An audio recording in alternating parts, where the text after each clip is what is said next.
আমি অনুরোধ করবো আজকের সভার সম্মানিত সভাপতি টাঙ্গাইল সুযোগ মিশন স্যার তার সমাপনী বক্তব্যের মাধ্যমে সমাপনী করবেন। মোটামুটি আলোচনার দ্বারা আমাদের মনে হয় যে যে প্রশ্নগুলো আমাদের মনে ছিল সেগুলো আমরা আলোচনার মাধ্যমে জানতে পেরেছি, বুঝতে পেরেছি।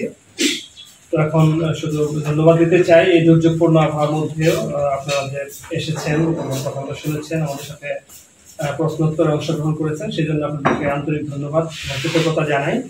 একটা প্রশ্ন আসছে যে 1 জুন যে ক্যাম্পেইন যেদিন হবে সেদিনও যদি কোনো কারণে কোনো শিশু বাদ পড়ে যায়, সেই বাদ পড়া শিশুদেরকে আমরা পরবর্তীতে ভিটামিন এ খাওয়াতে পারবো কিনা? হ্যাঁ, পারবো।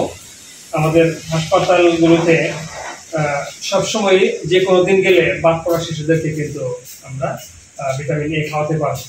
বিকল্প ব্যবস্থা কিন্তু আছে, কিন্তু আমরা সবাইকে উৎসাহিত করবো উৎসবমুখর পরিবেশে সবাই যাতে যেদিন ক্যাম্পেইন অনুষ্ঠিত হয় সেই ক্যাম্পেইনের দিন যাতে সবাই আসে এবং সবাই অংশগ্রহণ করে আনন্দমুখর পরিবেশে সবাই ভিটামিন এ খায়, সেটা আমরা উৎসাহিত করবো, উদ্বুদ্ধ করবো। আর আপনাদের মাধ্যমে পজিটিভ নিউজ প্রচারের মাধ্যমে যাতে এটা সুন্দরভাবে সুষ্ঠুভাবে সম্পন্ন হয় সেই আপনাদের কাছে অনুরোধ রেখে আবার ধন্যবাদ জানাই আজকে এটি অবগত করা হলো। আমাদের সাংবাদিকদের খুবই কাছের ভাই সুলেমান ভাই সহ ডাক্তার সাহেব আছেন আর সম্মানিত সাংবাদিক ভাইরা আসসালামু আলাইকুম। আসলে ভিটামিন এ প্লাস ক্যাম্পেইনের বিষয়ে আমরা সবাই অবগত হয়েছি। তো আমরা একটা বিষয় যদি খেয়াল করি সেটা হলো যে ভিটামিন ক্যাপসুল খাওয়ানোর পরে অনেক সময় শিশুরা অসুস্থ হয়ে পড়ে। তো আর অসুস্থ যদি অসুস্থ থাকে তো মায়েরা কমপ্লেন করে যে এই আমার বাচ্চা ক্যাপসুল খাওয়ানোর পরে অসুস্থ হয়ে পড়ে।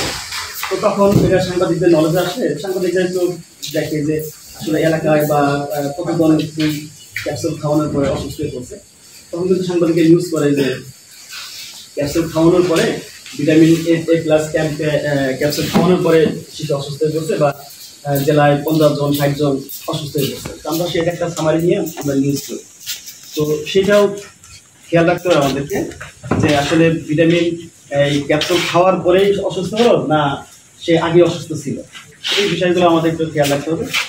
আর পাশাপাশি হলো যে এই ক্যাপসুলের যে আমাদের সারা জেলাতে যে খাওয়ানোর যে চার্ট আপনারা দিচ্ছেন, তো এই ক্যাপসুল খাওয়ানোর পরে মানে যে ডেট অনুযায়ী আছে সেই ডেটের পরে যে শিশুরা বাদ করবে তারা আসলে কীভাবে সেগুলো খাবে সে বিষয়ে একটু আমাদেরকে একটু বলবেন পরবর্তী বক্তব্য আছে। তো আর কিছু বলবো না, তো এগুলো আমি আমার বক্তব্য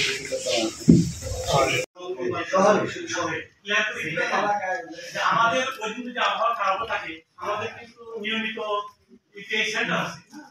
সেখানে 1 জুন হলো যদি খুবই খারাপ হয় সেক্ষেত্রে আমাদের স্থায়ী কেন্দ্রগুলো সাপ্লাই দেওয়া থাকবে এই ভিটামিন এ প্লাস ক্যাম্পেইনের সাথে কিংবা তার অন্য কোনো কিছু নাই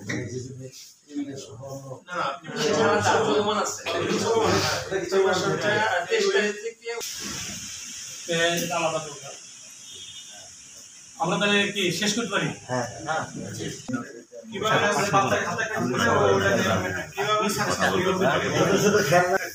সতর্কতা অবলম্বন করে কান্নাকাটি করতেছে তাকে না খাওয়াই যায় দেওয়া আছে এবং কর্মীদেরকে ট্রেনিং সেভাবে দেওয়া আছে, ওরা কেটেই মুখে দিবে। এই ক্যাপসুলটা খাওয়াবে শুধু স্বাস্থ্যকর্মী নাই, অন্য কেউ খাওয়ানোর সুযোগ নেই। সেখানে বাচ্চাদেরকে জ্বর বা ডায়রিয়া বমি ইত্যাদি